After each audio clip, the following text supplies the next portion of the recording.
Hello and welcome back to another episode of Don't Call Me Skinny. I'm in a spicy mood today. I'm just going to let you know it's a Friday when I'm recording this. I don't know why I'm in a spicy mood, but it's just spicy today. I'm just spicy. I've already posted, I think, 3 or 4 videos on TikTok. It's great. It's wonderful. It's happening. You're listening to this on Monday.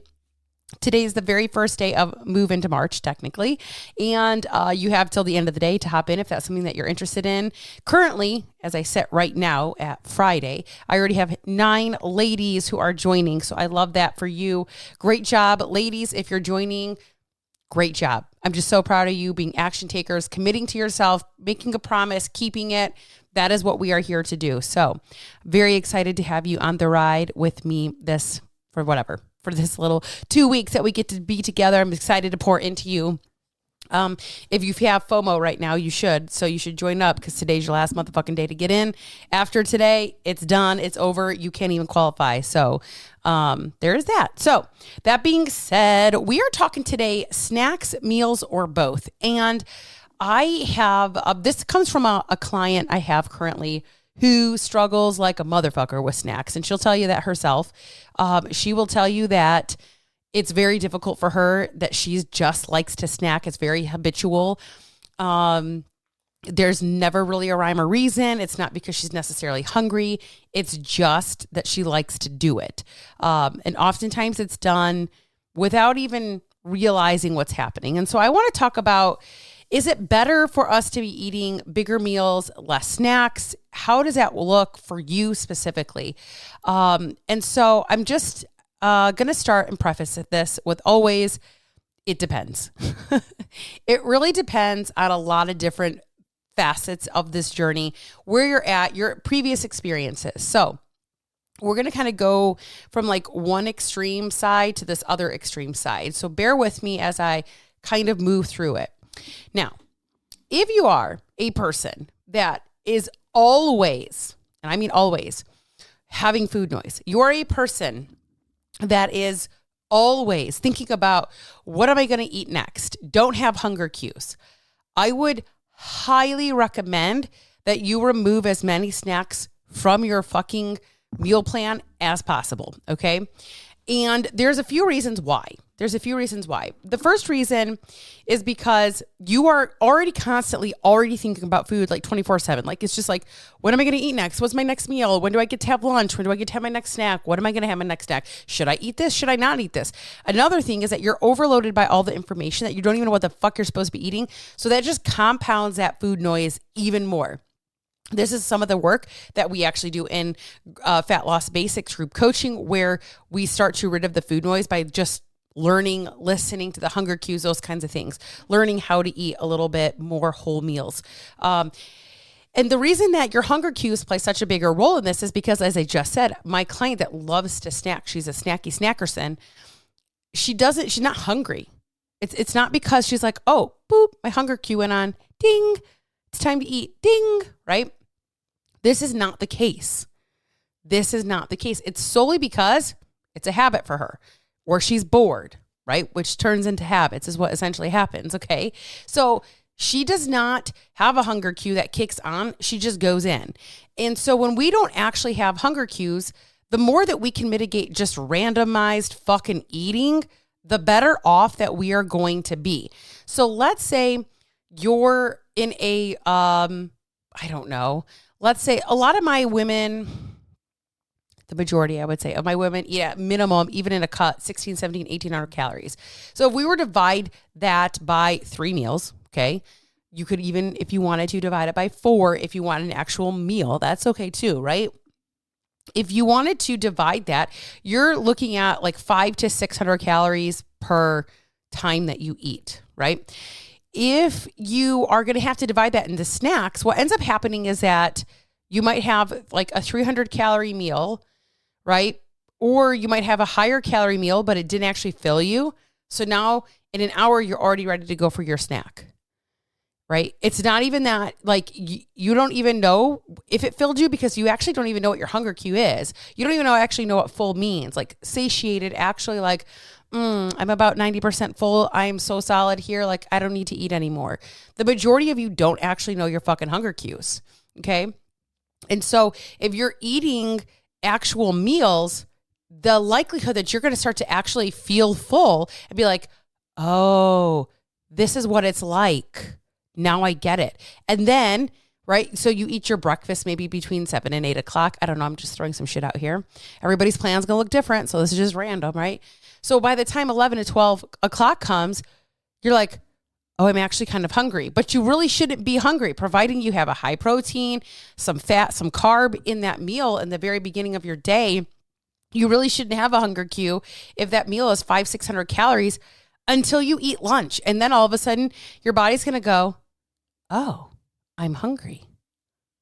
And then you're going to eat your next meal. And that meal might get you until 5 or 6 o'clock at night. Now, here's where it could be a little bit different. Maybe you're just like so used to at 3 p.m., right? Like you just all of a sudden, whatever. Now, is there something that could be said where you leave a couple hundred calories, maybe for a piece of string cheese and an apple or something around 3 p.m.? Fuck yeah. Like that could be where like a snack might work for you, especially if you eat lunch at 11, but you don't eat dinner till 6. That's actually quite a bit of time between, even from like noon to 6 is quite a bit of time in between. So you could have an apple with a granola bar, and I use apple because it has fiber and it's going to be filling. Okay. Something along those lines. And then you could have another 500 calorie meal. Okay. So even at that, you're looking at 500, 500, 500, that's 1500 plus like a 200 calorie snack. You're right around 17-ish hundred calories. And if your meals are built appropriately, how they should be, okay, 500 to 600 calories, that's quite a bit of fucking food. That's quite a bit of food. At 300 calories, you can get like 6 ounces of chicken breast, a little bit of rice, maybe 300 to 400 calories, a little bit of rice, maybe about a half a cup of rice, and a massive amount of vegetables, broccoli, peppers, whatever that looks like, whatever you love and enjoy.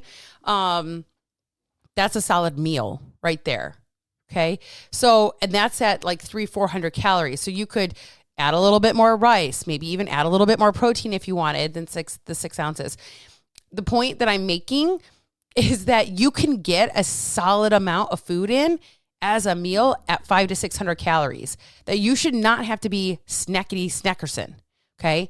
If your meals are large enough, if your meals are big enough, that's one thing that I would go through my client's food log and see. Her lunch was 247 calories. Well, no fucking wonder why you're snacking. You're not even full and you don't even know what full is, right? And so it's a matter of understanding, looking at it through a lens of, okay, I'm learning something about myself. I need to increase my meal sizes. What does that look like and how do I do that? Instead of like, oh my God, I can't believe you did it again. Like, what's the matter with you? Oh my God, all this stuff. It doesn't have to be that way. It does not have to be that way, okay? You can look at it from a lens of like, oh, I'm collecting data for myself. Oh, I'm learning something about myself. How do I now swap, change, add, fix, whatever you want to call it, whatever words you want to use to this meal so that I can do better for myself, so that I don't have to feel like I'm snacking all the time. Now, on the flip side of that, on the other end of that, where you are like nailed in, you have everything planned, you know exactly what you're doing, right? You could add snacks in if you know exactly what the fuck you're doing, okay? Meaning, okay, I'm going to have my breakfast. Between breakfast and lunch, I'm going to have my portion of almonds. I'm going to have my lunch. Between lunch and dinner, I'm going to have my thing, whatever that looks like. I'm going to have my apple. I'm going to have my string cheese. Okay, then I'm going to have dinner. And then I save 150 calories at night to have my sugar-free pudding with whatever, blah, blah, blah. Or my yogurt with my granola and berries or whatever that sweet treat is at night, right? But it's completely planned out. There is no question like, I just need a snack. And so then I go into the pantry and I'm like, ooh, and I turn into a trash panda. This is not ideal. This is not what we want to happen. And that's because you don't have a proper plan at that point. You have no idea what the fuck you are supposed to be doing. And so you just reach for anything that sounds tasty. Potato chips. I'm just thinking of things that are in my pantry currently. Potato chips. You might actually grab peanuts or almonds or something, but you might just eat right out of the fucking bag. Like, okay, here we go. Okay. What else? Potato chips. What else do I got in there? I do have protein bars in there. I do have, little granola bars that I love. I love I don't know what the brand is. They're fig bars. I don't know what they are. Anyway, I get them from like Sam's Club, Costco. And I'm so upset that they did not have the strawberry oatmeal bar that I love. It's like this oat bar, and then it has this beautiful, delicious strawberry jam goodness stuff. Gel. I don't even know what it is. Like, it's delicious. Anyways, I love having one of those. It's 140 calories. I absolutely love eating that. That's typically what I will eat before I have dinner. That's like my snack. I often do not eat between breakfast and lunch. There's typically I'm working, I'm moving, I'm doing something. I have a call, I have a this, I got a that, I got to go run errands, I do this thing over here, whatever. I typically just don't even have the time to have that. So that is why my stuff looks different. Like, I don't have time for a snack. So I don't plan on having a snack in between. So I make sure that my breakfast is boosted. I make sure that my breakfast has a lot. Now, this morning, I will say it was a little smaller than normal because I did not add an additional amount of protein. So my breakfast was almost 400 calories, 31 grams of protein, and almost 5 fiber. I, in the current moment, feel like I could go eat like an apple or something like that. And I might do that when I'm done recording this. I don't know. It's 12:15. I will probably have lunch within the next hour. So it's like, do I really need to go do that? Or should I just wait until lunch? It's like, I don't want to wait till I get over hungry, because then what ends up happening? Turn into a trash pan. I'm like, oh my gosh. And now I don't feel full ever. Right. So you have to understand that if you don't have a plan, if you don't know what you're doing, snacking is like one of the, I don't want to say one of the worst things that you could do. Trust me, there's a lot far beyond things that you could be doing that are way worse than snacking. Like, I don't know, cocaine or something, but like, it's not an ideal piece. It's not an ideal spot that you're going to want to be in, that you're going to want to continuously use. So for this particular client, we are trying to move her out of snacking. I will also say this. Those of you that are federal employees that are now going back to work, right? She's been at home for the last 5 years almost. Okay. She is now going back full time to work. She's not going to have an opportunity to just go hang out in her fucking pantry anymore, or just to grab a couple of whatevers as she walks by her counter. This is going to be extremely beneficial. This is going to help her immensely, because she's not going to have access to the same fucking shit all the time that she has had for the last 5 fucking years. Which is great. Okay. Sometimes the best thing to do is fucking remove the shit out of your way. Take it away. Don't make it an option. And I'm not all about like, don't eat. Like, if this is your first time listening to a podcast of mine, this is not like a, oh my gosh, restriction, don't eat certain foods. But sometimes not having access to those foods is very beneficial. Okay. Even yesterday. So yesterday, my plan did not go as I wanted it to. It did not go. And you want to know what? I did not plan very well for an oopsie. Okay. I didn't plan for the plan that failed. So here was my plan. I had an appointment at 9:00, and then I was going to co-work with somebody at around 10:30 at Panera Bread. And I was like, oh, this will be perfect. I'll go to the gym. I've had a new gym. I'm like, oh, they have this lovely cafe. I'll go grab a really nice, a protein shake. I've never had a protein shake from there. I'll make sure it has at minimum, 20, 30 grams of protein, some fruit, so I get my fiber in, blah, blah, blah. Cool.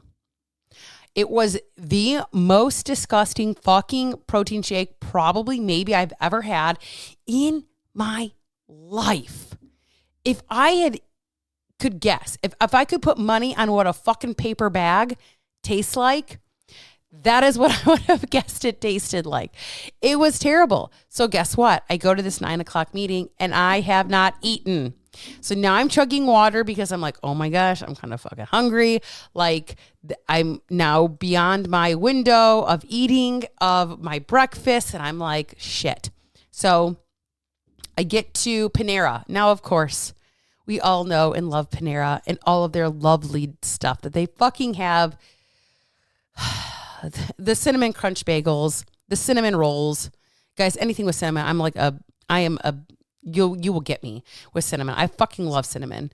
Okay, so I'm like, shit, man. Like, I just stick to your plan. You already had a plan. You knew what you were gonna have for lunch here. Just stick to the plan, even though you didn't have a breakfast. I had a protein bar. It was like mangled and melted, and I was like, I'm not eating that. So that did not work for my breakfast because that's what I was going to try to do instead. And then I went into my backpack to go get it, and I was like, I'm not eating that. So this is now the first meal. I get there at about 10:15, 10:30-ish, and I'm hungry. I'm like ready to fucking eat. I'm like, okay, I'm hungry. So I stick to my plan. I got my soup. I got my half a sandwich with extra protein, light cheese, no mayo, no nothing, with some tomatoes, salt and pepper, lovely, delicious. And this time, typically I do not get a side. Like, they'll give you a baguette or a bag of chips or an apple or whatever. I typically never do a side there. Yesterday, I did a side. Why? Because now I'm low on fiber that I thought I was going to get in my berries and my damn protein shake, but I didn't get it. So now I got to get it in. So I had side of an apple. That was tasty. And I actually felt satiated after I eat this meal. I felt good. I definitely hoovered that fucking soup. It was hot. It burned my mouth. It was so fucking delicious. Broccoli cheese, the bomb diggity. It was great. That entire meal was right around $5.50. Okay. If I include the apple, probably a little closer to $6.25 or so. It was a really small apple. I'm not going to lie.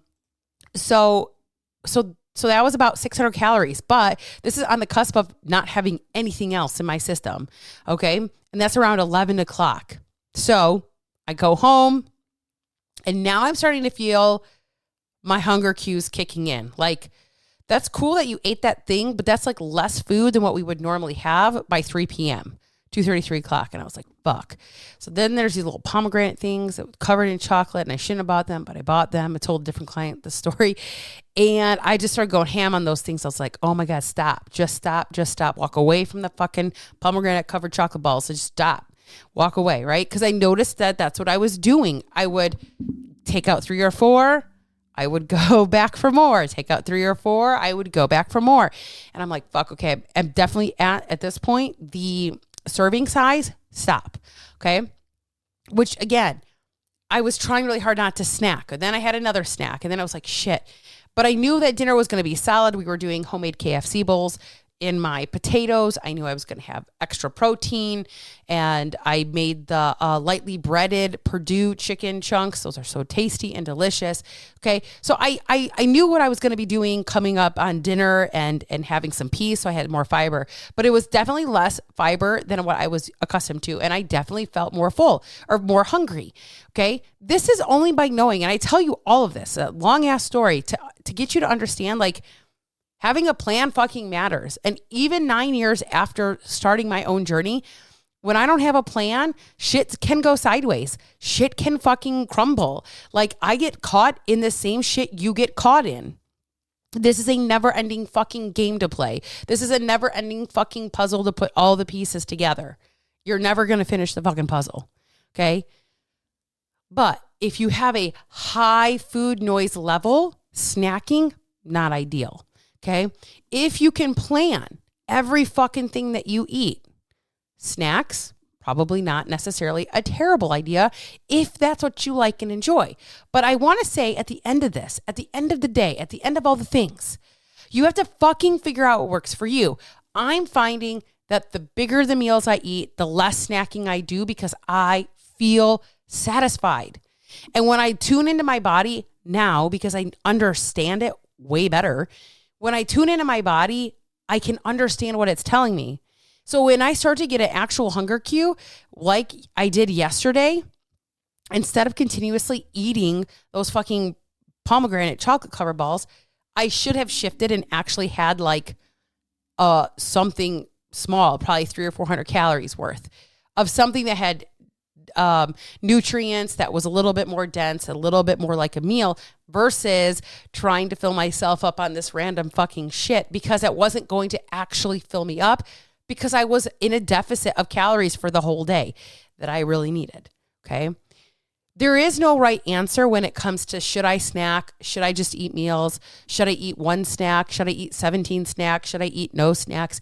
There is no like, this is the answer for you. But what I will tell you is you have to figure out what does work. If you're a person that is constantly snacking and never getting anywhere, but your meals are like 200 calories, that's a fucking problem. That snacking, I guarantee you, is keeping you from getting where you want to go. It's definitely a component, okay? If you are eating bigger meals and you're still kind of feeling like you're stuck, or you're not feeling like your hunger cues are right? There's obviously something a little bit more going on. What that is, I don't fucking know, because I don't know you. Okay. It's like, no, I'm not even snacking. I notice I don't do this. There's some other hiccup that's happening along the way, whether it's like not accurate tracking or things of those natures, which is very common, very fucking common in this space, to not be accurately tracking your food. It's a very common thing. Again, something that we talk about in Fat Loss Basics in one-on-one coaching. Okay. So should you snack? I don't know. I don't have your exact answer. Okay. I don't exactly know what you should or should not do, because I don't know your fucking story, but this is what I see frequently, right? Another thing that we are actually trying to do when it comes to snacking, when it comes to those kinds of things, as I always remind my clients that they should constantly be asking themselves, is this in alignment with my goals? If I eat this, does this align with my goals? Does this move me closer to where I want to go? Does this move me closer to the goal I'm trying to achieve? Some fucking facet of that, some fucking version of that question is what you should be asking. Does this get me there? Yes or no? It's a simple yes or no. You know deep down whether it does or whether it doesn't. I knew yesterday that those chocolate covered pomegranate things were not getting me closer to my goal. Did I care in the moment? Nope. Did I even ask myself that yesterday? No. Had I gave myself that disruptor of that question, maybe I would have. Maybe I would have done something different. Does this reach my goals? No, this does not help me today. Then if the answer is no, it's that simple. Then the answer is no, I don't need that. This is not for me right now. You need to go find something else that does. So that is where we are at. Snacking versus whole meals versus what should you do? The answer is it depends. Sorry. Just like so many other things with this fucking journey, there is no black and white answer. And I wish I had one for you, but you really have to start figuring out what does work for you. If you're snacking and it's not working, try increasing your meal size. Go to 500-600 calories for a meal. Okay. See what happens. All right, you guys, I will catch you on Wednesday's episode. Really excited for moving to March. Let's go.